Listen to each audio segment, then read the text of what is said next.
Здравейте, казвам се Пенко Цветанов Иванов, аз съм ученик от ПГСС Сергей Румянцев. Участвах по проекта Еразъм Плюс от 3 до 17 април в Маса, Тоскана.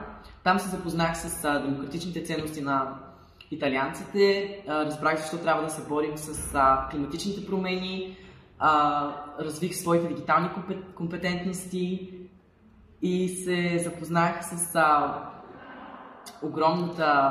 огромното развитие на земеделието и как се развива то в маркетинга. Здравейте, аз съм Димитър Иванов Димитров, ученик от ПГСС Сергей Румянцев, град Луково. Участвах в Еразъм Плюс от 3 до 17. Доволен съм от участието си. То ми даде много информация за необходимостта за борба с климатичните промени, разширяване на познанията ми за маркетинг и управление на земеделски фирми.